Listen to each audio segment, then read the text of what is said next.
introduce our guest. His name is Dr. John West. He's Vice President and Senior Fellow of the Discovery Institute in Seattle. He serves as Managing Director of the Institute's Center for Science and Culture. And by the way, he co-founded that institute, that center, with philosopher of science Stephen Meyer, who we love, way back in 1996. His current research examines the impact of science and scientism on public policy and culture.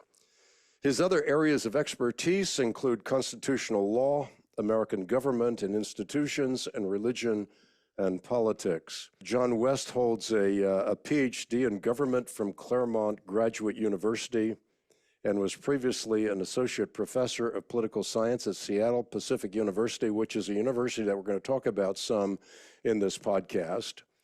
And at that university, he chaired the Department of Political Science and Geography, and he has directed a dozen documentaries. He's written or edited some 13 books, including the book we're going to be talking about today, his most recent book, Stockholm Syndrome, Christianity, and the subtitle's important: Why America's Christian Leaders Are Failing and What We Can Do About It. Yeah, Jay Richards, your colleague and friend, has done just brilliant work in that regard. Talk about the celebrity culture a little bit. You do in your book, and I think it's important because we not only have celebrities that often we give ear to outside the Christian community, but you have celebrity pastors, so celebrity personalities. I mean, all of us are kind of in danger of that. I mean, you know, people make an idol out of people who are very fallible.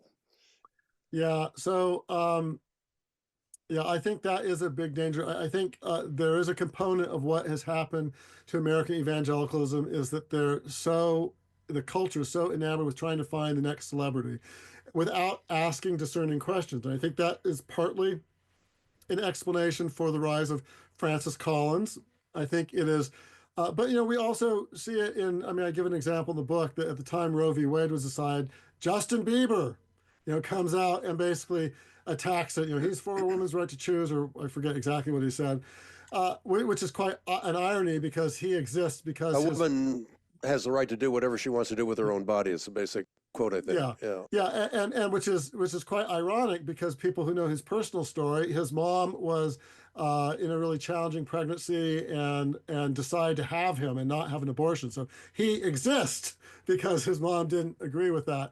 But and then the celebrity pastors, the thing is, we know that Christianity is not always popular. And I'd say as the culture gets worse, genuine Christianity probably becomes, less and less popular. And so if you have pastors who are getting the toast of the New York Times or celebrity or the rest of the culture, it may be an indicator that there's not something great going on. And so that you have to be very discerning about that.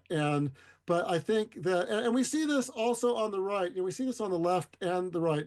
And so without being really controversial, I mean, a lot of people now are pining, to uphold Trump as, this Christian leader. Well, there's no indication that Trump is really a Bible-believing Christian. I'm just saying, it's not just because of his past life. When he talks about the Bible, it's works-based. There just isn't. Now, that doesn't mean I would say I agree with many of his policies. But this gravitation of Christians to try to look up to celebrities as somehow giving them guidance on Christianity is really dangerous because the whole thing, the people-pleasing nature of celebrities is stuff that actually usually goes against what true Christian teaching is. And so you really should, if you're primarily following people who are the most popular, you should ask why. Now sometimes, it's for legitimate reasons because people are particularly persuasive or particularly, solid. But people do need to think carefully about, are they just glomming on? And I think some Christians also are insecure. They sort of think that, well, if someone is a Christian who's a celebrity, that means, I don't need to be insecure because someone is validating Christianity for me. And I think that's also not a healthy idea. And where you see this, one of the probably most explicit examples of how wrong this can go is when in the 1970s, back when Jimmy Carter popularized the idea of being a born-again Christian. And I want to be clear, I think Jimmy Carter himself was, had a personal belief in Christ. I don't think his public policies really always went along with that, but I think he was sincere, at least for much of his life. But at that time, for a while, it became popular in culture to be a born-again Christian. And so at one point, you had Larry Flint, the publisher of Penthouse Magazine, or Hutzler, of declaring he was a born-again Christian. Well, how did that end? It didn't really end very well. And by the end of his life, there was nothing different. He kept publishing the porn. It's like this. People do need to be discerning about glomming on and following people or teachings just because they're popular.